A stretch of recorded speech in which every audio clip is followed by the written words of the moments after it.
जय विज्ञान एवरीवन। सरस्वती महाभागे विद्ये कमललोचने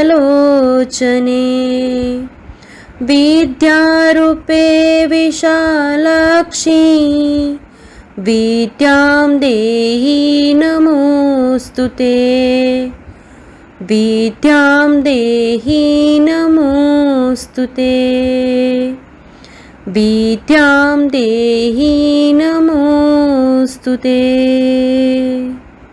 इस श्लोक का अर्थ है, हे महाभाग्यवती, ज्ञान रूपा कमल के समान विशाल नेत्र वाली ज्ञानदात्री सरस्वती, मुझको विद्या दो। मैं आपको प्रणाम करता हूँ। जय हिंद बच्चों। आज हिंदी परिवेश में हम पाठ 16 पढ़ेंगे, जिसका नाम है मित्तल की करामत। तो इस पाठ में मित्तल एक गर्ल का नाम है और वो क्या करामत कर रही है वो हम इस पाठ में पढ़ेंगे और समझेंगे। तो चलिए शुरू करते हैं हमारा आज का पाठ, जिसका नाम है मित्तल की करामत। माँ लक्ष्मी के मंदिर में जोर जोर से आरती हो रही थी। आरती पूरे होते ही मित्तल अपने पापा के साथ बाहर गई। तो मित्तल का जहाँ घर था उसके सामने एक महालक्ष्मी माता का मंदिर था। वहाँ पे आरती हो रही थी और आरती कैसी हो रही थी, बहुत ज़ोर ज़ोर से। तो पहले मित्तल और उसके पापा मंदिर में गए, दर्शन किए, आरती की, फिर उसके बाद वो लोग बाजार जाने के लिए निकले। तभी एक ऑटो रिक्शा चालक, मतलब कि ऑटो चलाने वाला ड्राइवर है ना, तो चालक वहाँ आया और नोटों की गड्डी से भरा पर्स लौटाते हुए बोला। तो ऑटो रिक्शे वाले के पास एक पर्स था मिला, जो किसका था, मित्तल के पापा का था। और उसने, मित्तल के पापा ऑटो में बैठे होंगे तो वो पर्स उस ऑटो में ही छूट गया। बोला कि आप ये पर्स अपना ऑटो में भूल गए हो, और उस जो पर्स था उसमें बहुत सारे पैसे थे। तो फिर मित्तल के पापा ने बोला, तुम्हारा बहुत धन्यवाद। विश्वास नहीं होता कि इस दुनिया में ईमानदारी अभी भी जीवित है। तो मित्तल के पापा ने बोला, आपका थैंक यू, और यकीन नहीं होता कि आज भी लोग ईमानदार है, जीवित है। मतलब कि अगर हमें किसी को अगर मान लो कोई पर्स मिले जिसमें बहुत सारा पैसा हो, तो कोई उसे वापस लौटाता है नहीं, वो रख लेता है। लेकिन उस ऑटो वाले ने ऐसा नहीं किया। फिर मेरी बेटी की शादी है, किसने कहा, मित्तल के पापा ने, इसलिए मुझे रुपए लेके बाजार जाना था। बीच में मंदिर आया तो मैंने सोचा कि दर्शन कर लूं। ऑटो वाले ने मित्तल के पापा की तरफ देखकर मुस्कुराया और चला गया। उत्तर प्रदेश की झांसी में रहने वाली मित्तल पताड़िया 12 साल की थी। तो मित्तल कितने साल की थी, 12 साल की। और कहाँ रहती थी वो, उत्तर प्रदेश में झांसी नाम का एक कोई शहर है, वहाँ पे वो रहती थी। और उसका पूरा नाम क्या था, मित्तल पताड़िया। वह अपने माता पिता व बड़ी बहन के साथ रहती थी। मित्तल घर के सभी कामों में हाथ बटाती है। एक दिन मित्तल अपने पापा के साथ बाजार गई। बाजार में वही ऑटो वाला उन्हें फिर मिला। वही ऑटो वाला मतलब कौन, जिसने उनका पर्स उन्हें वापस लौटाया था। तो एक दिन वो फिर से बाजार गई अपने पापा के साथ, और वो ऑटो वाला उन्हें फिर से मिला। वह उन्हें ऑटो रिक्शा में बैठाकर बाजार ले गया। अब तक धीरे धीरे वह पापा का विश्वास जीत चुका था। पापा का विश्वास जीत चुका था मतलब कि उसके पापा उस ऑटो वाले पे ट्रस्ट करने लगे थे, क्योंकि वो उनको पहचानने लगे थे, उनका फ्रेंड बन गया था। बातों बातों में मित्तल के पापा ने बताया कि कल उनके घर में शादी के लिए बाहर से मेहमान आ रहे हैं। तो उनके घर में कौन आ रहा है, गेस्ट आ रहे हैं। वो गेस्ट को शादी में कहीं जाना होगा तो उनके घर पे वो आ रहे हैं। और शाम 7 बजे उन्हें लेने जाने के लिए रेलवे स्टेशन जाना है। तो मित्तल के पापा ने उस ऑटो वाले को बताया कि 7 o'clock को वो आ रहे हैं, तो हम उन्हें रेलवे स्टेशन पे उन्हें लेने जाएंगे। फिर ऑटो वाले ने कहा, आप चिंता ना करें, मैं आपको समय पे रेलवे स्टेशन पहुंचा दूंगा। मित्तल के पापा निश्चिंत यानी बिल्कुल बिना चिंता किए चले गए बाजार से सामान खरीद कर अपने घर आ गए। फिर अगले दिन दिवाली की चहल पहल थी, मतलब नेक्स्ट डे क्या था, दिवाली थी। तो दिवाली के दिन तो आप सभी को पता है कितनी रौनक होती है। सब सुबह से बहुत रौनक थी, मंदिर में आरती हो रही थी। मित्तल के पापा बहुत देर तक ऑटो वाले की प्रतीक्षा की। प्रतीक्षा का मतलब वेट किया, क्योंकि उसने उनको बोला था ना कि ऑटो 7 o'clock को आ जाना, उससे पहले हमें उनको लेने जाना है। तो वो बहुत देर तक ऑटो वाले का वेट किया, बट ऑटो वाला नहीं आया। तो वो दूसरे ऑटो में बैठ के रेलवे स्टेशन चले गए। इधर घर में सब काम में लगे हुए थे। मित्तल और उसकी बड़ी बहन दीप जला रही थी। दीप मतलब दिए, क्योंकि दिवाली थी तो दिवाली के लिए वो लोग घर में दिए जला रहे थे। माँ ने मित्तल की बड़ी बहन को पड़ोस में किसी काम से भेज दिया। पड़ोस में मतलब उनके नेबर के वहाँ पे किसी काम से उसकी जो बड़ी सिस्टर थी उसको भेजा। और मित्तल और उसकी माँ घर में अकेली दीप जला रही थी। माँ कमरे का बल्ब बदल रही थी। बल्ब मतलब लाइट। तो किसी कमरे का, किसी रूम का लाइट ख़राब हो गया था, तो मित्तल की मम्मी उस लाइट को चेंज कर रही थी, उस बल्ब को चेंज कर रही थी। तभी वो ऑटो वाला अंदर आया। माँ ने उसे कहा कि वह देर से आया है। ऑटो वाला फिर कुछ देर तक वहीं खड़ा रहा।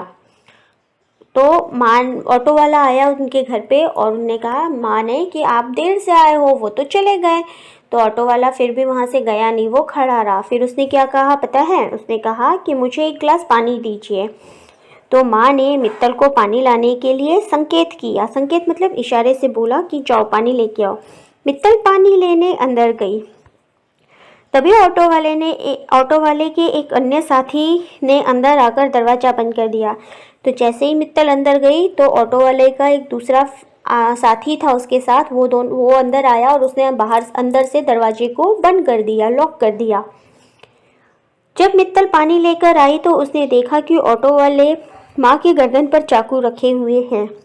ऑटो वाले ने मित्तल से कहा, देखो शोर मत मचाना। शोर का मतलब आवाज़ मत करना, चिल्लाना मत, नहीं तो तुम दोनों को जान से हाथ धोना पड़ेगा। मतलब कि नहीं तो अगर तुम चिल्लाओगी तो मैं तुम दोनों को मार दूंगा, क्योंकि उसके पास क्या था, चाकू था। फिर बताओ अलमारी की चाबी कहाँ रखी है। तो जो ऑटो वाला था वो कौन था, एक चोर होगा, डाकू होगा। उसने बोला कि चलो अब बताओ मुझे, तुमने अलमारी की चाबी कहाँ रखी। मित्तल एक पल के लिए सहम गई। सहमना मतलब डर गई। फिर साहस बटोर कर बोली, आप अंदर चलिए, हम ढूंढते हैं। मित्तल और उसकी माँ ऑटो वाले के अंदर ले गई। दोनों अलमारी की चाबी ढूंढने का बहाना करने लगी। मतलब दोनों को पता था कि चाबी कहाँ रखी है, लेकिन दोनों नाटक कर रहे थे। उनको चाबी देना नहीं था, इसलिए वो दोनों क्या कर रहे थे, नाटक कर रहे थे। फिर मित्तल रत्ती भर डरी नहीं और वह बोली, अरे हाँ, कल पापा ने सामान लाए थे तो चाबी पापा ने ही रखी थी। मैं पापा को फ़ोन कर कर पूछ लूँ।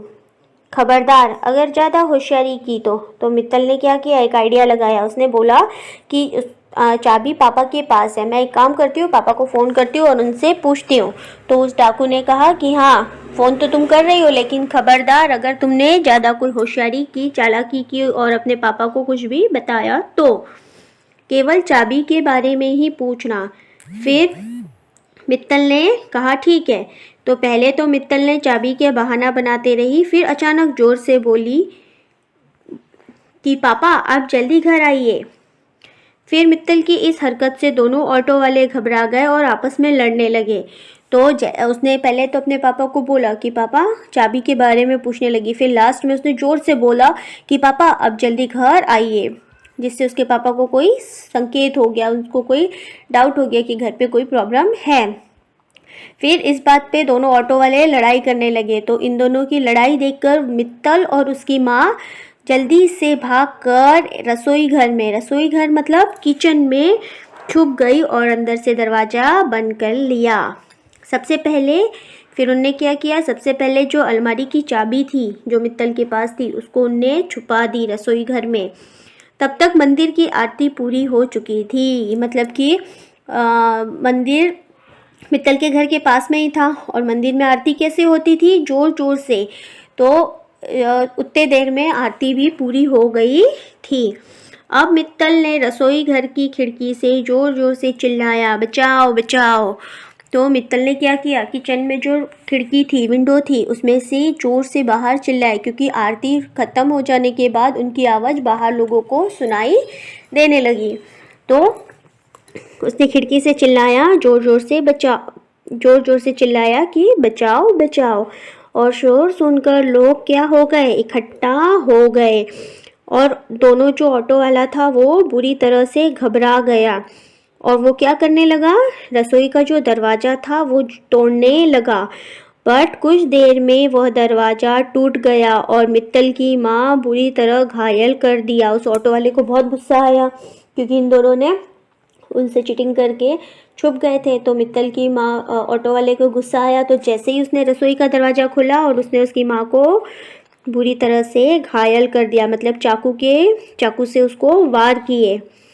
और इधर इतने में बाहर का दरवाजे की खटखटाने की आवाज़ आई, मतलब बाहर कोई आया था। मित्तल दरवाज़ा खोलने को बेचैन थी, मतलब मित्तल को ऐसा हो रहा था कि मैं जल्दी से भाग के जाऊँ और दरवाज़ा खोलूँ, लेकिन ऑटो वाले ने उसकी गर्दन पर चाकू से कई वार किए। तो ऑटो वाले ने क्या किया, मित्तल जाना चाहती थी बाहर, लेकिन ऑटो वाले ने उसको जाने नहीं दिया और उसी कारण उसने चाकू से भी मित्तल को वार किए और मित्तल को चोट पहुंचाई। और फिर भी मित्तल ने हाथापाई करके कैसे भी करके भागते हुए गई और दरवाज़ा खोल दी। और तब कौन था दरवाजे के बाहर, मित्तल के पापा, जो अपने साथ पुलिस लेकर आए थे।